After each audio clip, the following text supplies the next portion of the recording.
What's up, Silvia? Hi. Hey, welcome to the next chat. We don't have a name for this, but just the two Californians chatting about the Great American Recipe. Welcome. If you haven't heard about the Great American Recipe, I ask you to go to pbs.org and look for it. You're gonna find there the latest episode that you can stream. And for all of you who are already watching, thank you very much. And participate in the conversation. Leave us a comment, anything you wanna know from the show or from us. Yeah, absolutely. Thanks for watching. Maybe some of the viewers can give us suggestions on show title ideas. Yes, that could be good. Please. Should we talk about the show? Yeah, let's talk about the show. Just at the end of our chat, we always answer to one or two questions, so don't miss that. And if you have any questions, drop in the comment box so we can read them and answer them in a future video. Yeah. Right?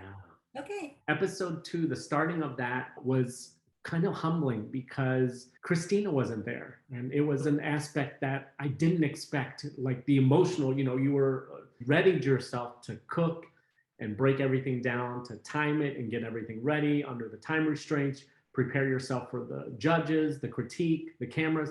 But one aspect of it was becoming friends with everybody and then starting to lose friends. So that when we lost Christina, I didn't realize that is one factor that I didn't take into account. So when Christina was gone, I felt it. Yeah.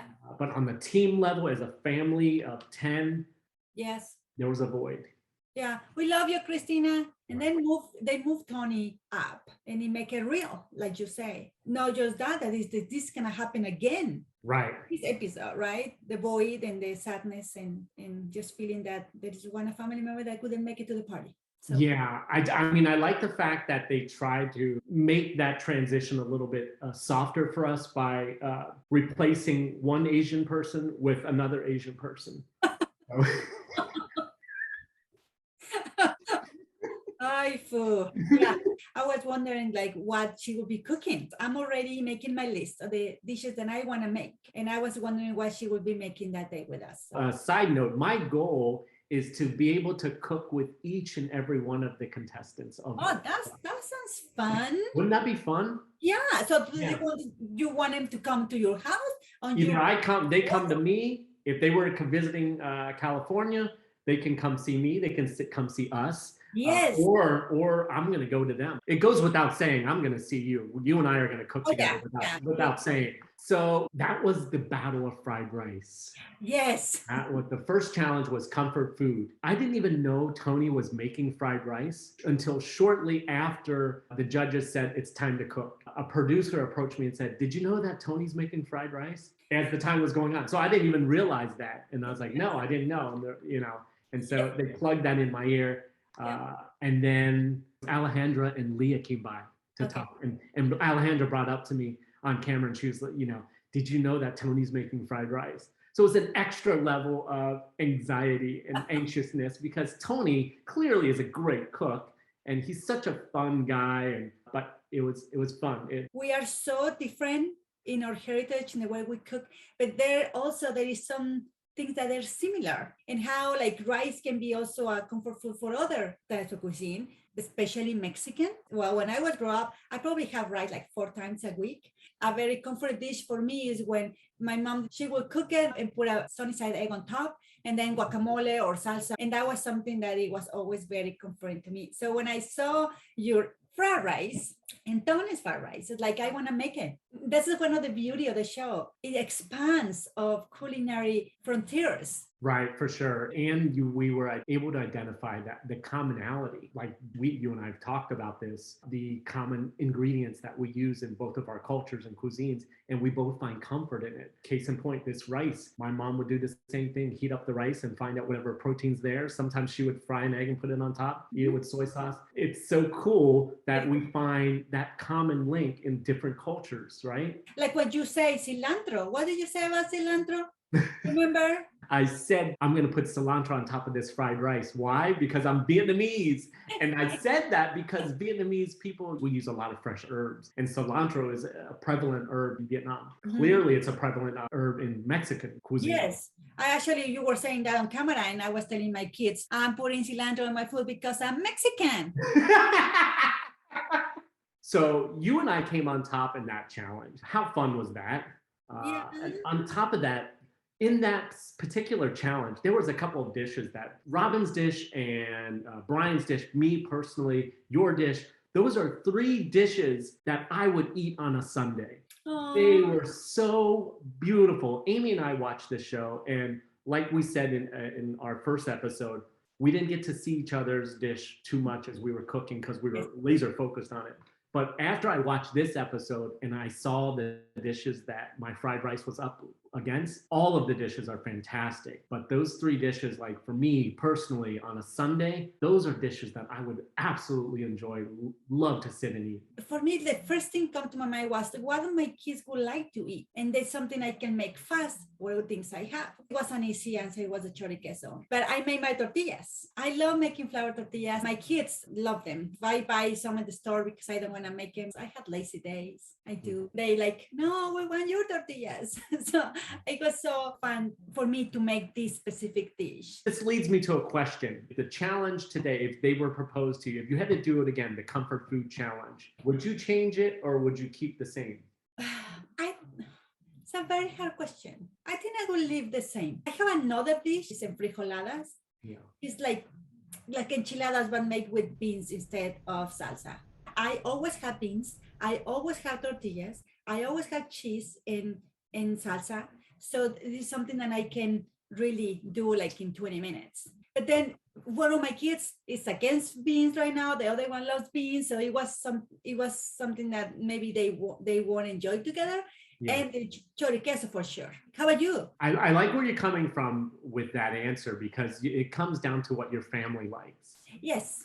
I love that. So, would I change my dish? I don't know. For comfort food, to me, is about what my family eats as well, what the kids like, what Amy like, what my wife likes. But also, like when I think of comfort food, it's like what I want to eat on a Sunday. It's an off day. I don't have to do anything. I just want to sit, watch football, watch sports, just zone out, watch TV, and have something portable or what have you to eat. In regards to the show, in regards to the roots of my family and my upbringing, I think fried rice, I'd probably keep it the same. So tell me, what are the 10 ingredients that are in your house at all times? Rice, fish sauce, garlic, onions, some sort of meat, like either ground beef, ground pork, carrots, celery. Did I say garlic? Yes. What else do I have? Cilantro. Cilantro, some sort of vegetable. Spinach is in there right now. Romaine lettuce is in there. Watercress. How about you?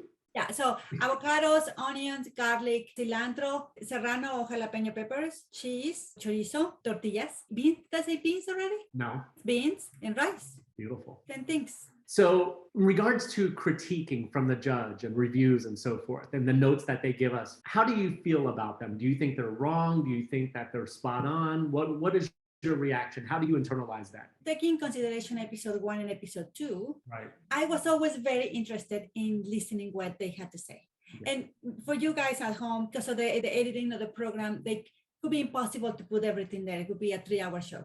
But each one of the judges will tell us something. I feel so validated. Now they're come and eat my food, and I was feeling so grateful, and then telling me, what can I do to make it better? So what do you think? What's your experience? I cannot agree with you more. To have celebrated professional chefs, Graham Elliott's a Michelin star chef. And the fact that, I'm making food that I was raised on, and then for them to give me any critique, I welcomed it. Do you feel a little distressed at the beginning before they come to do the critique, or you were very eager just to listen what they had to say? No, good point. I was.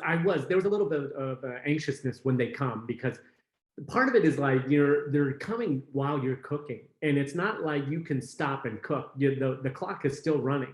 Uh-huh. So you got to continue to cook, and then you got to be able to deliver. Like tell them what you're talking about.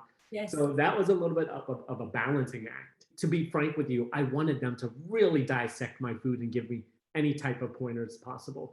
Something I want to say is when we started cooking the second dish, it was a crowd pleaser, right? A dish that a lot of people like, or a dish that you can serve for different people. And when I say different people, it's like different lifestyles or different, likes, etc. So for that, it was like immediately I say tostadas for me, because the tostadas, it's something that it's not just so easy to serve, because actually I don't need to serve everybody's. Like I just put it in the table and everybody comes and do it.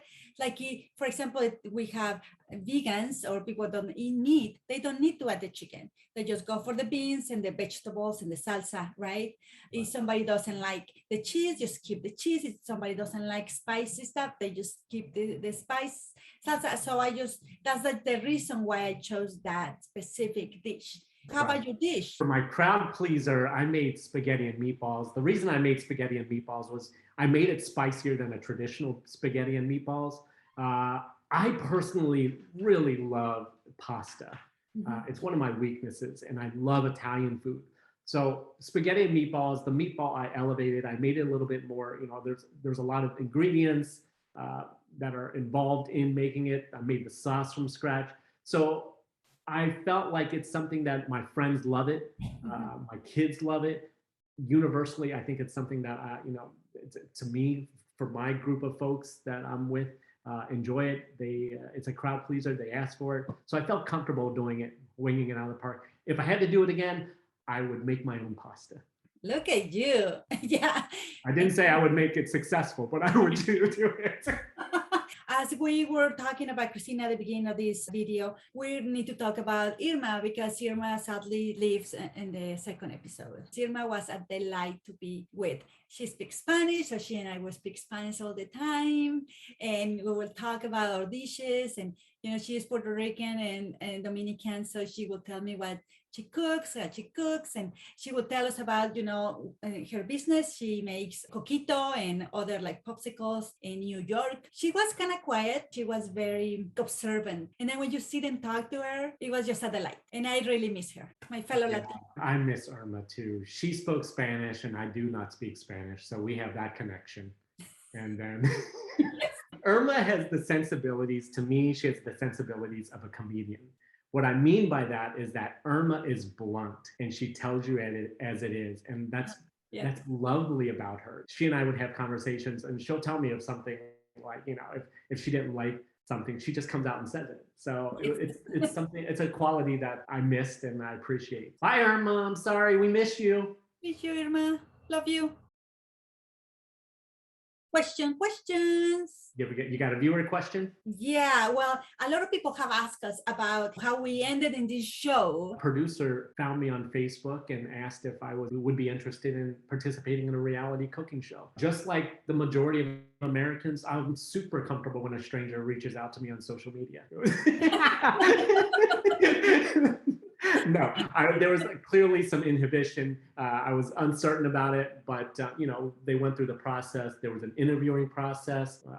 When I knew it was definitive was when I got the airline tickets. I was like, okay, I think this is real. I'm going.